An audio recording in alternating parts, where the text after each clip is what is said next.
Ladies and gentlemen, welcome back to Driven Wyld. Today we are talking about flash boosts on Doordash. Doordash has been known for testing out different pilot programs from time to time, some of which are innovative and have been a quality upgrade to the platform itself. Some don't really make sense to implement from a driver's perspective, and some are just a rebrand of what we already have or repackaging of what we already have. Doordash has done similar things to certain programs and sometimes even put them behind acceptance walls, where you have to have a certain acceptance rate to have access to those programs anymore, completely ruining it. And this time they couldn't even be bothered to do that much. So in this video, we are going to be talking about everything you must know about flash boosts on Doordash, what they tell you versus how it actually is, and everything in between. But before we do that, let's go over a quick disclaimer. The content of this video does not contain, is never intended to be, legal, business, financial, tax, or health advice of any kind. This video is for entertainment purposes only. It is advised that you conduct your own research and consult qualified professionals before applying anything you find online. I also want to be clear that everything that we're going to be going over is very market to market and case by case. What applies to me and my market may not apply to you. So with that said, let's get started. A quick note about flash boosts. So before we even get too deep into this, I do want to be clear that Doordash has a particular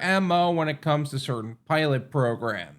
They either don't have any information on their pilot programs on their website, they have a very limited help page on the subject that doesn't really add that much clarity, or they try to hide it within existing help pages. Like, it's funny to me, like, how they keep making these features and I have to keep digging deeper into Reddit, social sites, and other creators just to find surface level information on this. And I can't expect the company to provide said surface level information. Anyway, this section is straight from the How Dasher Pay Works page on Doordash. Flash boosts. Boosts are additional earning opportunities added to some offers based on specific criteria. Boosts do not appear in the promotions tab of the Dasher app, but similar to Peak Pay, earnings from boosts, also referred to as Pay Boost, will be added to the total earnings when a Dasher receives an offer. Basically, it seems that they are just giving a name to something they've done for a long time, as opposed to scheduled peak pay. This is the peak pay they apply when they can't get certain orders completed due to too many being outstanding. So they just throw a little bit of money at it. Flash boosts versus flash offers. Now, before we go any further, there's a lot of pilot programs on this subject, so I do want to clear up the common confusion between flash boosts and flash offers and make it clear that they're not the same thing, because Doordash named them almost identically. Doordash basically named them identically, and because people play the game of telephone, names get mixed up in a lot of cases. Flash boosts are added automatically as orders add an extra pay bump like mini peak pay. Flash offers are sent as a single order alert, such as a text or push notification. Flash boosts add a small bonus, adding to the payout shown on the order screen to a multitude of orders that they receive, where flash offers is a specific order opportunity plus an additional pay boost to that one offer. There's no real control over flash boosts, but you can set a schedule in the Manage Availability tab to control when you receive flash offer alerts. I'm going to be making a video more deeper about flash offers, so that way it's a little bit more clear, but nevertheless. And again, flash boosts are normal offers, so they'll still count as acceptance rate hits, whereas a flash offer, there's no real penalty for receiving a flash offer. I'm sure they'll find a way to make it hit you, but at the same time, it's just not. So flash boosts are basically Doordash's rebranding on the on-demand peak pay that shows up on individual orders, while flash offers are Doordash trying to lure you in with a single order opportunity when they need more drivers. Rebranding and bookkeeping. This seems like a rebranding thing or a bookkeeping thing because of the way it's basically just peak pay. Like, I can absolutely imagine a shareholder or somebody in the accounting department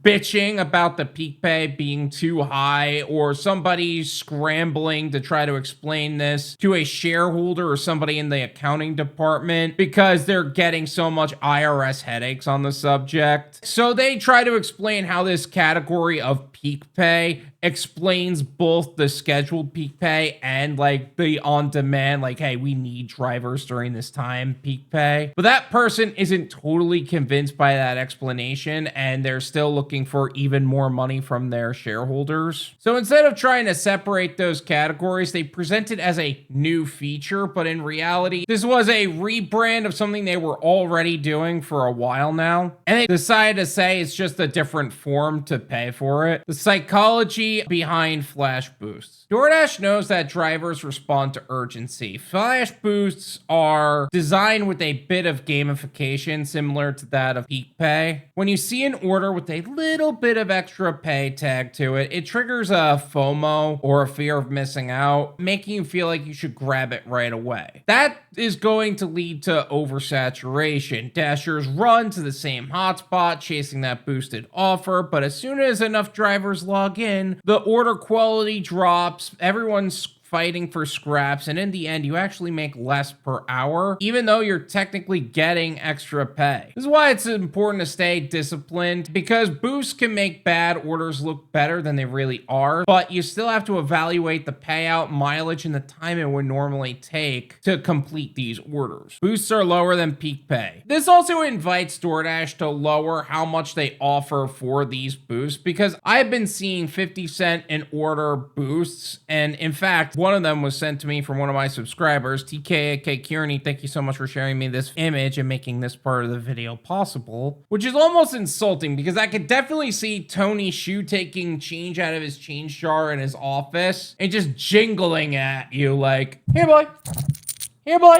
come on, go fetch the order for the customer, come on, go fetch the order for the customer.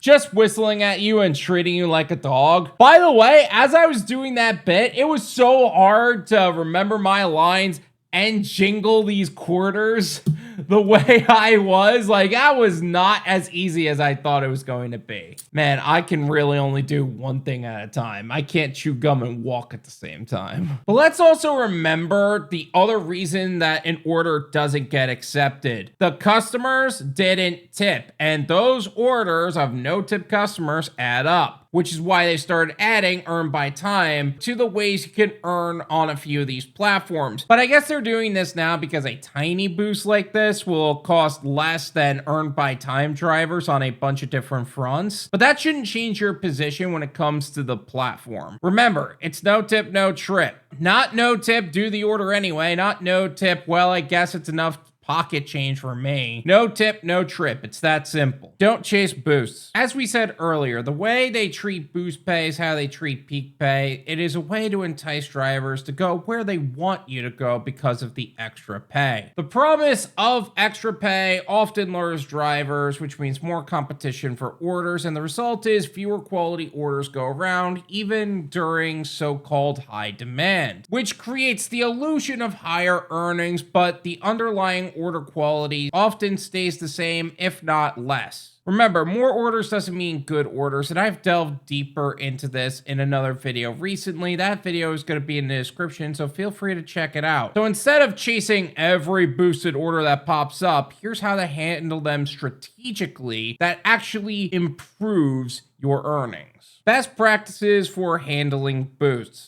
So instead of just avoiding boosts altogether, because that's also not a great practice, here's how to use them the right way and in a way that actually raises your earnings without wasting your own time. Evaluate every order like normal. A boost doesn't magically turn a $3 no-tip order into a profitable one. Use boosts to maximize great orders. If you see a solid payout with a boost added, that's when you're actually winning. Treat boosts like icing on the cake and not the cake itself. Track your hourly earnings. Watch your dollars per hour over a full shift to see if chasing boosts is really worth it or if it's just making you run faster in place. Avoid the herd effect. Don't flood to hotspots because there's a boost or because they're very busy in that particular area. That's when the order quality drops and wait times go up and your hourly earnings go down. And of course, multi-app and diversify. Keep other apps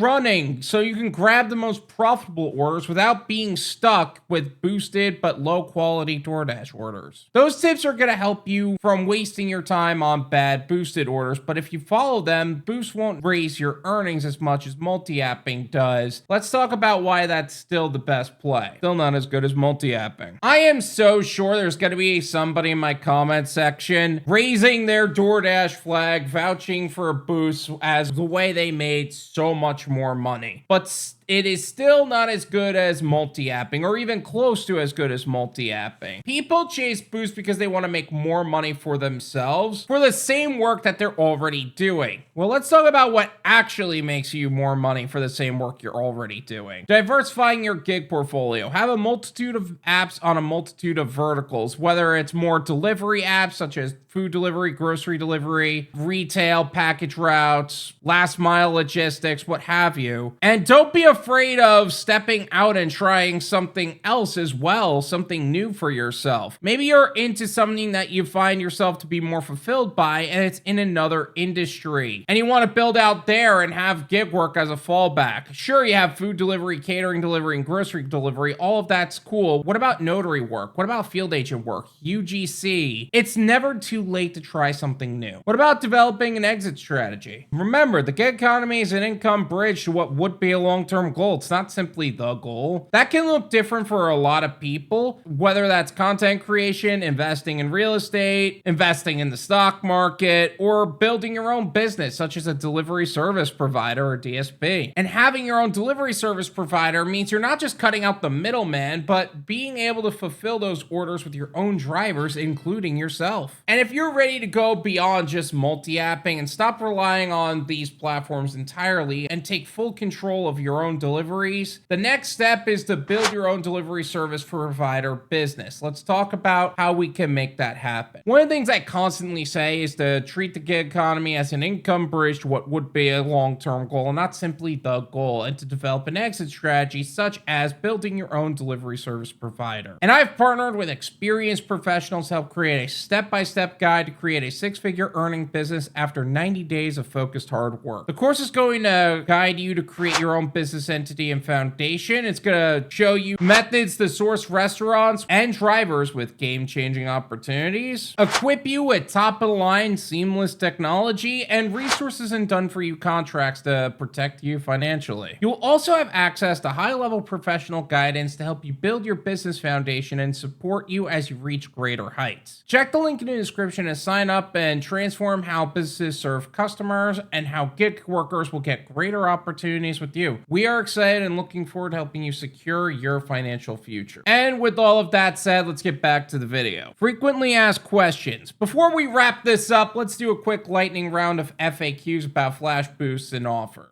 Do flash boosts stack with peak pay? Yes, if there's a scheduled peak pay and a flash boost running at the same time, you will get both your added payout. This is one of the few ways Dashers can see meaningful pay bumps in Doordash bonus pay, so keep an eye out for when that happens. I know that there's a lot of markets that rarely see peak pay these days, so also keep in mind it can happen, it's just rare. Are flash boosts guaranteed? No, flash boosts are random. You only see them when Doordash decides to apply the extra pay to that order or series of orders. There's no way to predict or plan around them. It's literally at the moment in which they need them. You can predict them, like that is possible. You can predict based on what your market demands, but remember, that's not really the real way to make more money on these platforms. Should I chase areas with flash boosts? Flash boosts can lure too many dashers into one zone and increase the competition and reduce the quality order availability. Instead, rely on the tried and true strategies of multi-apping and using Doordash extra pay tips intelligently and maximize your hourly rate that way. Once again, flash boost would be icing on the cake, not the cake itself. Guys, thank you so much for watching. I really appreciate it. Make sure you hit the like, subscribe. Make sure to check out my website, drivenwyld.com, if you guys would like to learn about some more of the services and gig platforms we have talked about in the past and are offering to gig workers today. And if you want to stay on the cutting edge of what is happening in the gig economy today and be in the know of what most people are talking about, make sure you check out our new channel, the Gone Wild Live Clips and Podcast, where we take the live streams we hold on Thursdays at 9 p.m. Eastern Standard Time and cut them down to more digestible clips to have them posted there. Also, check out my Patreon for more exclusive clips and full-length live stream replays and other membership perks for self-employed individuals who want to grow and scale their business.